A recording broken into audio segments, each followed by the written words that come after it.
السلام عليكم ورحمة الله تعالى وبركاته. مرحبا بكم في سلسلة مطبخ أم نضال، ومرحبا بكم في فيديو جديد ووصفات جديدة. لأنه بلاطو أو تشكيلة من حلويات الصابلي اللي غادي نحضروها بعجين واحد اللي كيجي رائع جدا، لذيذ ومقرمش وأيضا ناجح 100%. وهي الوصفة المعتمدة عندي دائما، وغادي نشكلوه بالطوابع الجديدة في الأسواق اللي كتعطي منظر رائع للصابلي ديالنا. وايضا غادي نزينو بتزيين بريستيج اللي غيزيد جماليه الصابلي ديالنا، ايضا غيعطيه مذاق رائع جدا. لانه غادي نحضروا الصابلي ديالنا بربعه ديال النكهات مختلفه كتجي رائعه لذيذه وراقيه في المنظر ديالها. فنخليكم مع المقادير، طريقه التحضير وفرجه ممتعه. انا غادي نحضروا الصابلي ديالنا. فخديت 250 غرام ديال الزبده، كناخذ الزبده من النوع الجيد، وكنضيف لها 160 غرام ديال السكر الثقيل او السكر كلاصي. لأن الوصفة المعتمدة عندي دائما، والوصفة كاينة في القناة يعني بالشرح وبالتفصيل، أيضا مع النصائح والأسرار باش ننجحوا الصابلي ديالنا. فغادي نخلي لكم الرابط ديال الوصفة في صندوق الوصف باش ترجعوا وتشوفوها، يعني وتشوفوا النصائح كلها والأسرار. وهنا غادي نشوفوها بطريقة سريعة. بعد ما كنخلطوا الزبدة مع السكر مزيان، كنضيف البيض. فكنضيف 2 البيضات وأنا دائما كنخلط.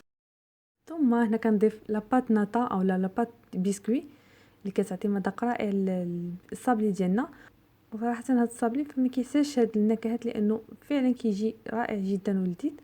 كنضيف ايضا 150 غرام ديال اللوز الاخضر بالقشره ديالو اللي كنطحنوه مزيان، وكنخلط مزيان هاد المكونات مع بعضها.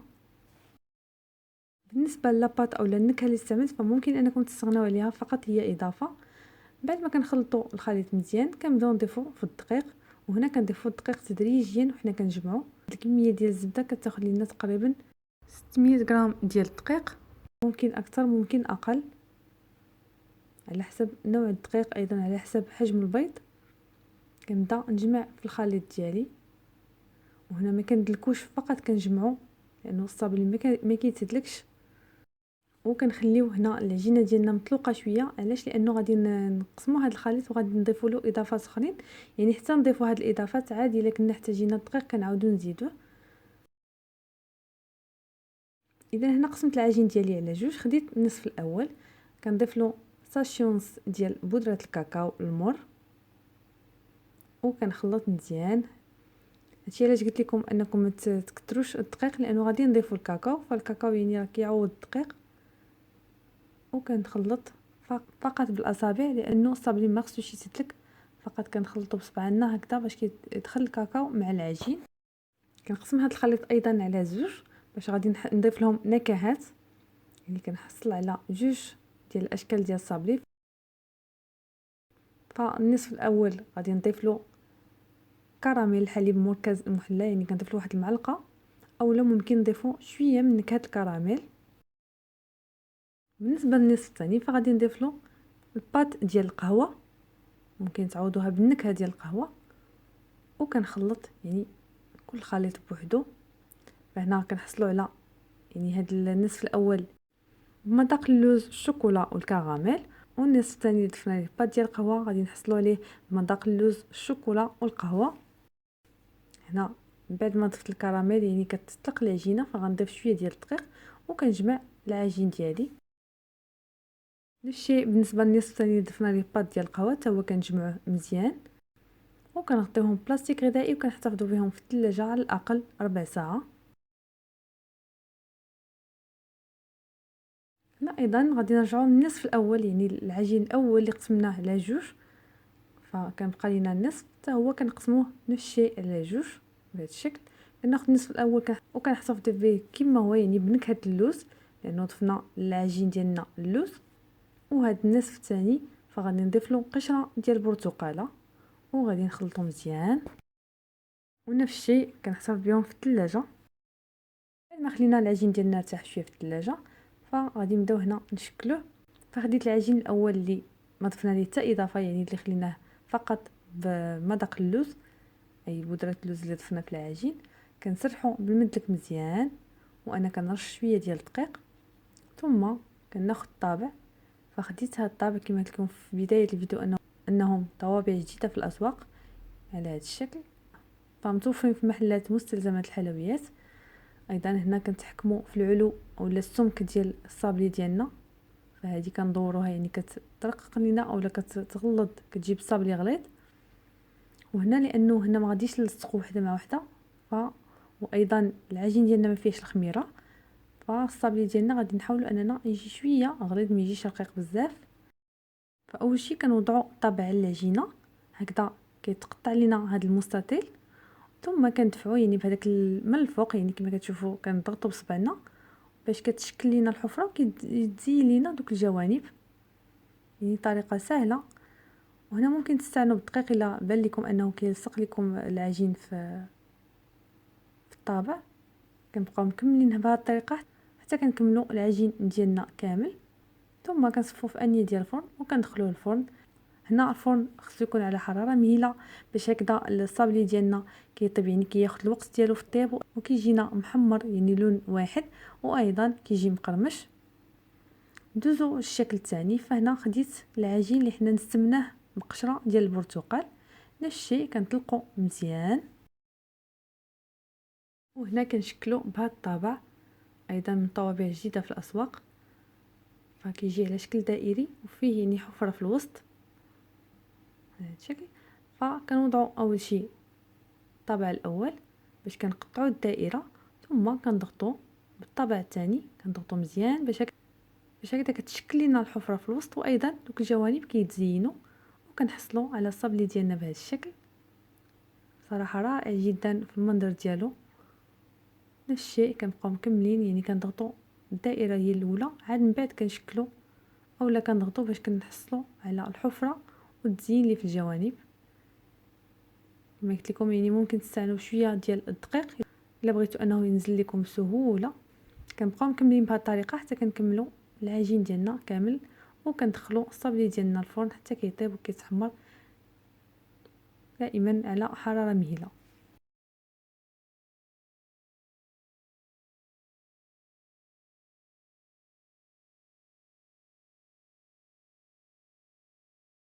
اذا هنا وصلنا للعجين الثالث اللي ضفنا ليه الكراميل.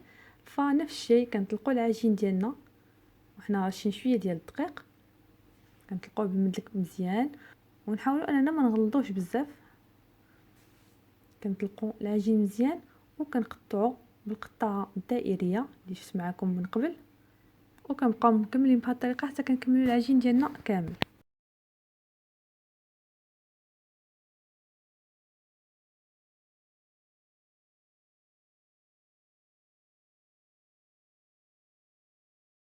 وصلنا هنا للعجين الاخير واللي ضفنا ليه الباط ديال القهوه. نفس الشيء كنطلقوه بمدلك مزيان، ثم كنقطع بالقطعه المستطيله يعني بنفس الطريقه اللي شرحت لكم في الاول. كنصفوهم في انيه ديال الفرن وكندخلوهم الفرن على حراره مهيله حتى كيطيبوا، ونتلاقاو باش نشوفوا طريقه التزيين ديالهم. اذا غادي نبداو بالشكل الاول اللي هو صابلي بالكراميل. فخديت هنا الكراميل، خديت ايضا هاد الحبات ديال الشوكولا بنكهه الكراميل، وايضا هاد لي كوبو اللي حتى هما بنكهه الكراميل. كناخذ الكراميل وكنعمر به الحفره. فهنا الا كان الكراميل ديالكم قاصح حاولوا انكم تسخنوا شويه في حمام مائي اولا في ميكرووند. كنعمروا هكذا بمعلقه، اولا الا توفرتوا على هاد لو تروك كتعمروا به.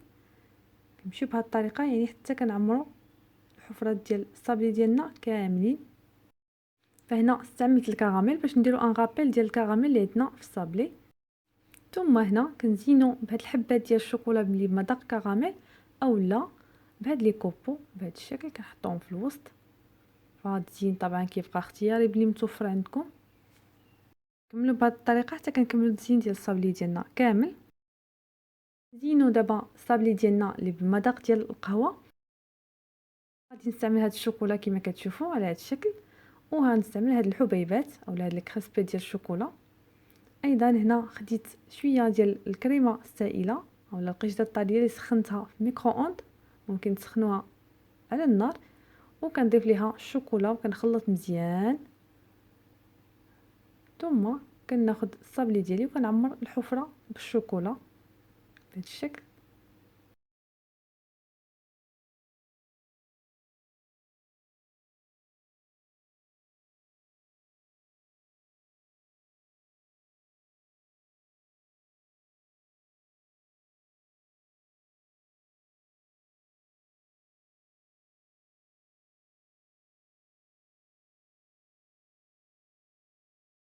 وكنزين بهاد الشعريه ديال الشوكولا.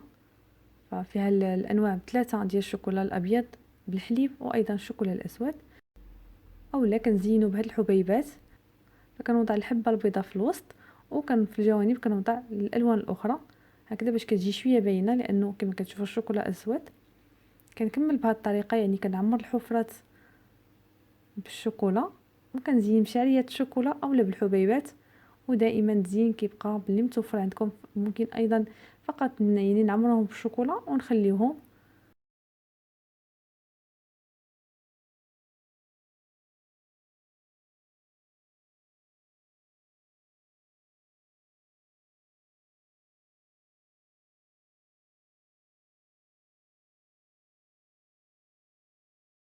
وصلنا للشكل الثالث اللي ضفنا ليه القشر ديال البرتقال، اي بمذاق البرتقال. خديت هنا قشره ديال ليمون معسله، كنضيف ليها واحد المعلقه ديال العسل.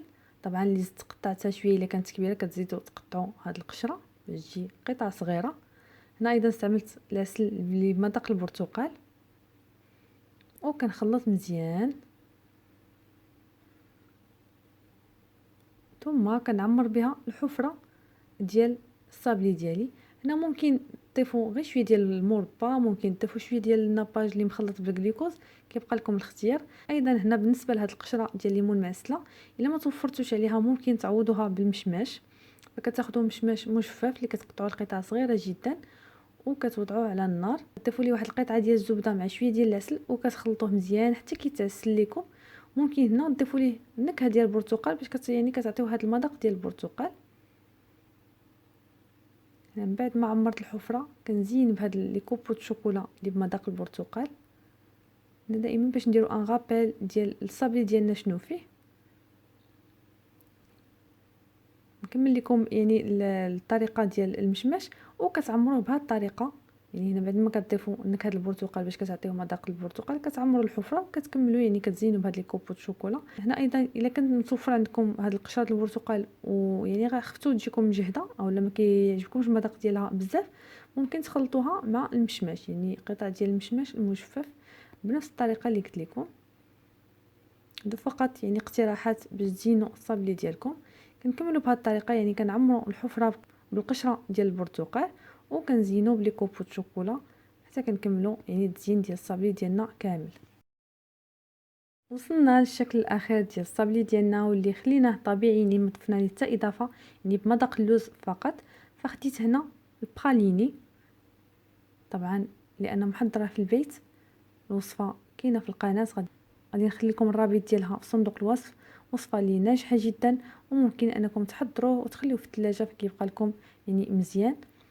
هنا خديت ايضا رقائق اللوز محمره اللي حمرتها وكنوضعها في الوسط، يعني كنثبتها على هذا البخاليني. كنحاول انني هكذا كنجيبها واقفه. كنكمل بنفس الطريقه، يعني كنعمر الحفره بالبخاليني وكنزين برقائق اللوز. هنا الا ما توفرتوش على البخاليني ممكن تعوضوه بشويه ديال الكراميل، ممكن تعوضوه بخليط ديال الناباج مع الجلوكوز. فطبعا كيبقى لكم الاختيار. فهنا انا تعمدت هنا انني ندير البخاليني لانه فيه اللوز، هكذا كنبقاو دائما في هذا المذاق ديال اللوز اللي في الصابلي ديالنا. كنبقاو غاديين بهذه الطريقه يعني حتى كنزينوا الصابلي ديالنا كامل. هنا ايضا غادي نوريه لكم يعني تزيين اخر.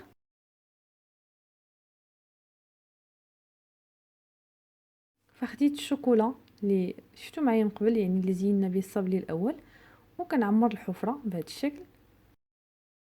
ممكن توضعوا شويه ديال رقائق اللوز في الوسط، او لا بحال هكا كما انا كندير، يعني كنوضع عقيقه ديال الحلوى اللي باللون الذهبي في الوسط. هادو فقط افكار للتزيين اللي ممكن يعني تعوضوها بالاشياء اللي متوفره عندكم كيف ما بغيتو نتوما. نصفف الصابلي ديالي لان زينته باللوز بهذا الشكل، يعني كنحاول انني نقادو. وكناخذ الشوكولا كنوضعو هكذا في بوش وكنحاول انني نشكل خطوط. وهكذا كنكونوا وصلنا لنهايه ديال الفيديو، ونتلاقاو باش نشوفوا الاشكال النهائيه ديال الصابلي ديالنا. اذا هذا الشكل النهائي ديال البلاطو صابلي ديالنا اللي كما كتشوفوا كيجي رائع جدا وراقي لا في المنظر ديالو، ايضا في المذاق ديالو روعه جدا. فكما شفتوا يعني مذاقات اللي مختلفه، اللوز، الشوكولا، كراميل، القهوه والبرتقال، يعني مذاقات رائعه جدا وكتمشي مع بعضها. وايضا عجين صابلي اللي ناجح جدا، يعني ناجح 100%، وايضا وصفتي معتمده. فنتمنى هاد الافكار تعجبكم، ولا عجبكم الفيديو ما تنساوش تخليوا لي لايك، تعليق، اشتراك في القناه، وايضا مزيد من الوصفات زوروا الموقع اللي هو www.cuisineomnidal.ma. وما تنساوش تنضموا صفحتي على الفيسبوك اللي هي شيوات اومنيدال سواء بالعربيه والفرنسيه. مرحبا بكم دائما وبالصحه والراحه.